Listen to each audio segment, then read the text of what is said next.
You're not gonna believe it. What if I told you, you guys already know about a ton of train derailments?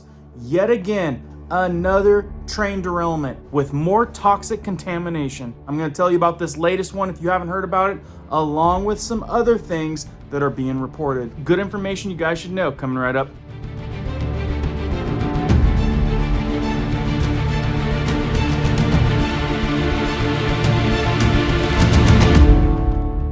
If you guys are brand new here, welcome to our awesome community where we do prepping tips, emergency preparedness how-tos, and we deliver news that could affect you. If you guys find value in that, please hit the notification bell so you guys can stay up to date. Let's jump into this one. West Virginia train derailment injures 3. Rock slide causes fury, diesel fuel, and oil spill. Look guys, smoke fills the sky after another empty CSX coal train hit by a rock slide along the tracks in a remote area just south of Sandstone, West Virginia, causing a fury derailment on Wednesday, which is today, me uploading this video. I mean, look at these images. The lead locomotive, which carried a conductor, an engineer, and an engineer trainee, caught fire, and the crew members were being evacuated and treated for non-life-threatening injuries, CSX said Wednesday. 4 locomotives and 22 empty cars derailed in Summers County, West Virginia, near the New River,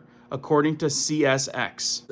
Here's one of the big problems: more diesel and contaminants flowing into a river. So really, they say this thing came around a corner. Apparently there's a rock slide that comes off the hill. Since 1 locomotive crashed. A diesel container goes into the river, catches fire, leaking diesel into the river. Is this normal? Apparently, they're saying that there's over 1,000 derailments a year. But what's the deal? We've never heard about them? Because apparently these days, that's the big buzz.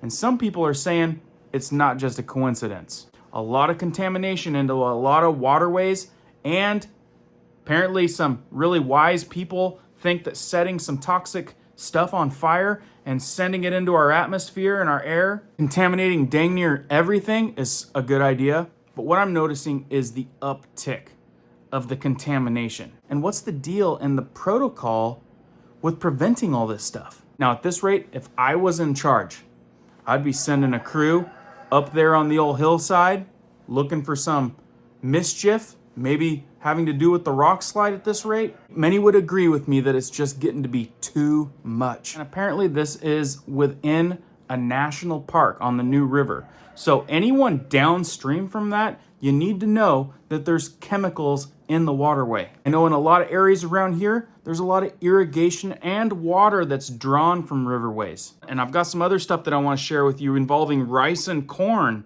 the reports I'm getting. But let me add, this is a big river, and contaminants are flowing down a big river. There's not going to be a massive cleanup on this. I can see them cleaning up the local area, but this is a big river. A lot is downstream, and there's no way of cleaning that up. Let's just hope that they don't set the leftover that's still in the tank on fire, right? It's getting really ridiculous that all this stuff is starting to seem like the new normal. Switching gears, we've got a report on rice and corn. Voice of Truth writes in 2 perfect examples of the status of the food supply: corn and rice. These 2 are major staples of every diet around the world, not only for humans, but for feed and livestock also. Very true. Yesterday, on the 3rd of March this year, I stopped at the local Walmart for the first time in weeks. The rice aisle was gone! Exclamations. There is a 4-foot section dedicated to rice. Most was the boxed varieties. They used to dedicate almost 20 feet just for rice. At the front of where there were 2 pallets with some funky looking brand I've never heard of before. And canned corn was barely existent to me. It looks like the supermarkets are just filling the shelves with crap and odd brands. Something big is coming. And we've been getting a lot of reports like that.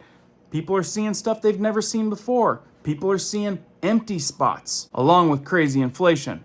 Gary writes in, no tomatoes, peppers in UK. Been told fruit and veggies are going to be the same. And I've read a few comments over there from that area, and they're saying that there is going to be major food shortages that are already happening involving produce. So buckle up. Jordy writes, the world's biggest poison producers own our food supply.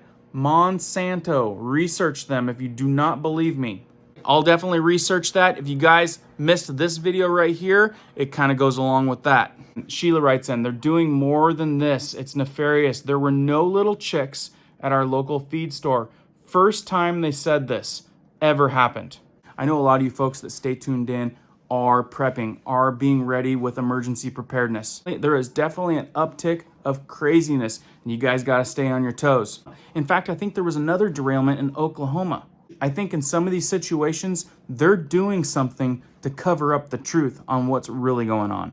I mean, there was even a derailment in Texas 2 days ago. It sounded like there is more than one derailment a day these days. Crazy times. Stay on your toes. Stay up to date, guys. I'll give you guys more information as I know it. Keep prepping, keep learning, keep doing. We'll see you on the next one.